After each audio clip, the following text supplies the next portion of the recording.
Hi, this is Teacher Fikri, and today I'm going to explain to you about Echolalia. So, as you can see, I would like to talk about Echolalia in touch with five agendas, which is the first one is the background of it, like what is actually Echolalia, and how it does help and not helping children. The second one is sign and symptoms, followed by causes, and then we're going to touch a bit of the diagnosis that parents can do to identify. And last but not least is treatment. Let's go. The first one is let's talk about the background of echolalia. It's a non-voluntary repetition of another's individual speech. So when it comes to non-voluntary, it means by unintentionally repeating other people's words, speech, and etc. So when we say unintentionally, meaning to say it comes in right on the spot. When the word came in from you, like say jom makan, and then immediately they mirror jom makan. So that's an example of echolalia. Meaning, as a part of a language development, it is common at first among toddlers up to 3 years old to repeat speech because it is part of their ways to learn and develop language and to form the network of words in their brain. But imagine after 3 years, 3 years old, you witness and you observe that your kids are still echoing the things that they heard from their parents, from the video, and etc. So let's talk about it. What causes echolalia? Unfortunately, the sad news is unknown causes, but it is at first a normal learning skills used by the toddler to increase their vocabulary storage. And at first, at the young age, the storage can go up to 200, but when they grow up, it can gradually increase to 1,000 words in their storage. So this is an example of thing that where do they learn the word through echolalic response.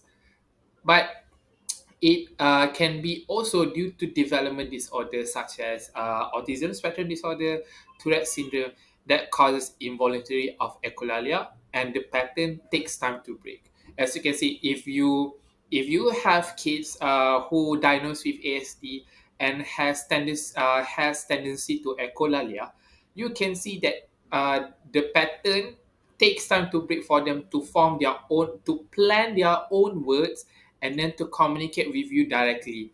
The two ways communication, right? So when it comes to developmental disorder, it must be because of there's something wrong in the language development part in their brain and etc. But echolalia can also happen around adult with comorbidities, as for example delirium, dementia, stroke, encephalitis, and can be due to dysfunction of frontal lobe, the part where of the motor learning system happens. And also motor learning also includes not just the body part, the body movement, but also the way for us to plan out words internally and externally, and also the broken mirror neuron system.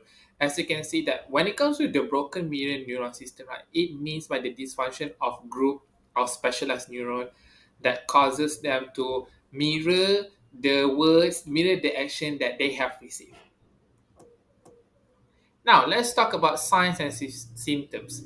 So, they are the category of echolalia, which is therefore immediate, meaning to say that the moment you say, they repeat back immediately.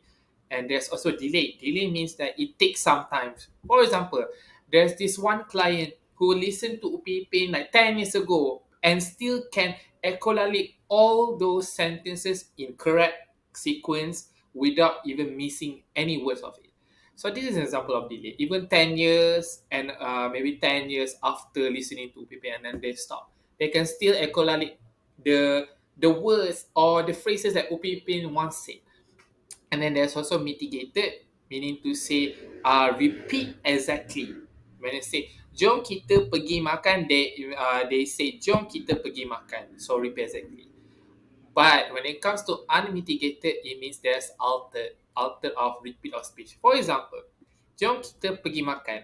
And then they repeat, jom makan. So you can see there's a problem in terms of planning of words. And then sign and symptom includes neurodevelopmental disorders such as autism spectrum disorder or Tourette syndrome. As you can see also, when it comes to developmental disorder, it includes the delay of development of motor learning, especially the parts of a speech. This is the thing that causes echolalia to happen. And the symptoms that you can see is that social barrier, the biggest impact. When it comes to echolalia, right, what what can echolalia rob you from? For you to be able to communicate two ways with your peers and people around you. So unseen barrier between them and the peers causes them to have difficulties to two-way communication, as you can see. Imagine, I want to have a conversation with you. Uh, Hi, dah makan ke? And then you say, hi, dah makan ke? And then you feel like, okay. And then they say, okay. Kenapa ulang? Dia kata, kenapa ulang? Janganlah ulang, jangan ulang. So you can see that it doesn't go two ways, it goes one way. So these are the things that signs and symptoms that a child with echolalia can be seen. Next is diagnosis. So there are three parts of diagnosis that you or people around you can do, which is the first one, observation. Through observation of child during daily life routine. Maybe perhaps that during during feeding time, you want to have communication with your child, but you witness that your child doesn't reply you back. Instead, they just copy your sentence one at a time without even realizing that they are doing it. So that's one of the sign. The second one is the parental interview. You usually therapists that specialize in speech or also occupational therapists, ABA therapists, having interview with the child, recording it, and then ask the parent like, do you have you ever witnessed something like X, Y, Z regarding with echolalia? So this is one of the way to do some screening in terms of echolalia.